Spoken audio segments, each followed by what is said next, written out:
हम लोग ray optics में दो टाइप के घटना के बारे में, दो टाइप का इवेंट के बारे में पढ़ने वाले हैं। फर्स्ट है रिफ्लेक्शन ऑफ लाइट और सेकंड है refraction of light. In ray optics we will deals to phenomenon of light.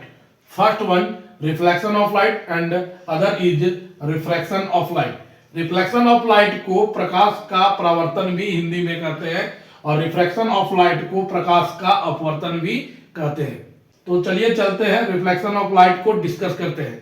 Topic है reflection of light. Reflection of light क्या होता है कि the phenomenon of bouncing back of light in same medium after striking the reflecting surface is called reflection of light.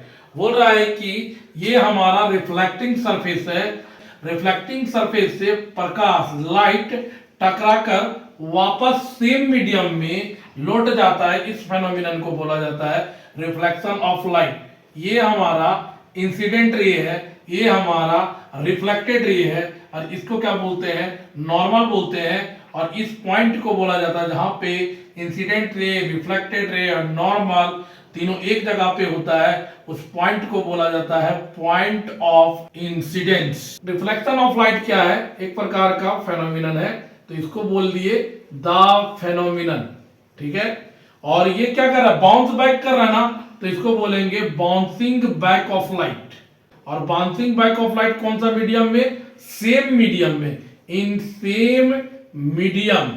इसको बोलते हैं after striking the, किसको strike कर रहा है, रिफ्लेक्टिंग सरफेस को।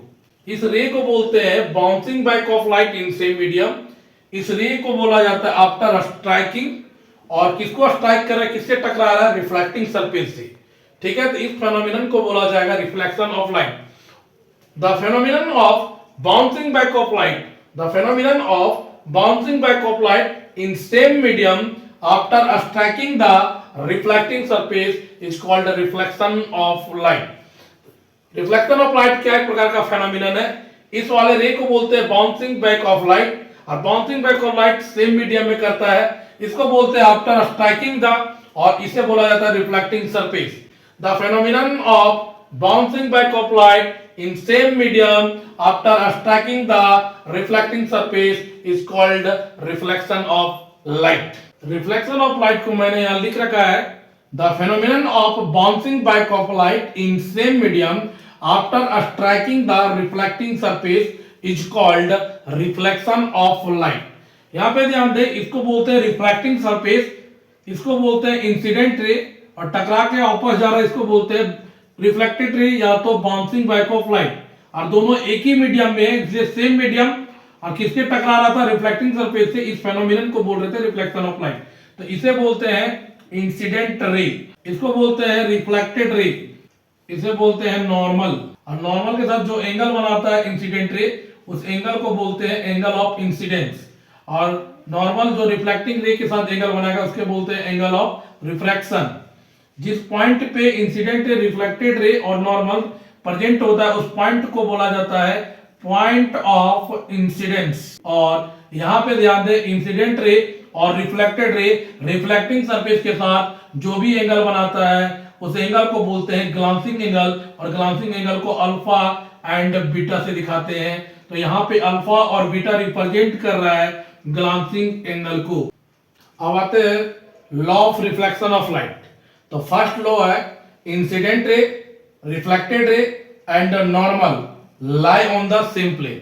फर्स्ट लॉ क्या है, incident ray, reflected ray and normal lies on the same plane. Second law क्या है, angle of incidence is equal to angle of reflection. Angle of incidence is equal to angle of reflection. First law, incident ray, reflected ray and normal lie on the same plane.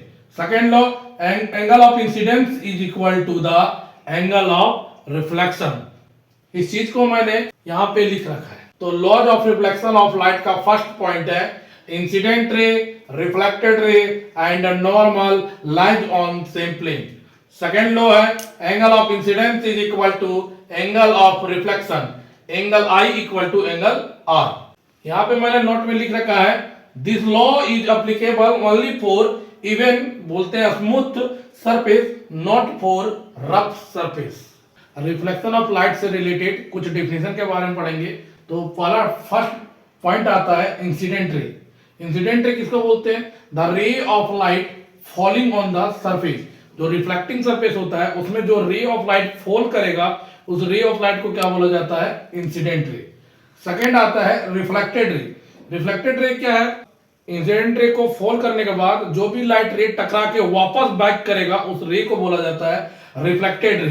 The incident ray bouncing back in the same medium after striking the reflecting surface is called reflected ray. Third आता है point of incidence. तो जिस point पे incident ray strike करे और reflect रे bounce back करे उस पॉइंट को क्या बोला जाता है? Point of incidence. The point of the mirror surface which incident ray strikes and reflected रे bounce back is called point of incidence. Fourth point है नॉर्मल। मतलब रिफ्लेक्टिंग सरफेस के परपेंडिकुलर जो भी लाइन पॉइंट ऑफ इंसिडेंस से खींचा गया है उस लाइन को क्या बोलते हैं? Normal. It is the line drawn perpendicular to the reflecting surface at the point of incidence is called, क्या कहलाएगा? नॉर्मल। रिफ्लेक्टिंग सरफेस पर पॉइंट ऑफ इंसिडेंस से जो भी लाइन परपेंडिकुलर खींचा होगा इस प्रकार से उसको क्या बोला जाता है? नॉर्मल। आते हैं fifth point angle of incidence. Angle of incidence क्या है? Angle between incident ray and normal is called, क्या कहलाएगा? Angle of incidence. Six point आता है angle of reflection. Angle of reflection angle between reflected ray and normal is called angle of reflection. Seven point आता है glancing angle. Glancing angle क्या होता है? जो इंसिडेंट रे और रिफ्लेक्टेड रे रिफ्लेक्टिंग सरफेस के साथ जो भी एंगल बनाएगा उस एंगल को बोलते हैं glancing angle. The angle made by incident ray and reflected ray with reflecting surface are called glancing angle. Glancing angle को अल्फा एंड बीटा से डिनोट करते हैं और अल्फा और बीटा आपस में बराबर होते हैं, जैसे alpha equal to beta. I hope आप लोग को अच्छे से समझ आ गया होगा।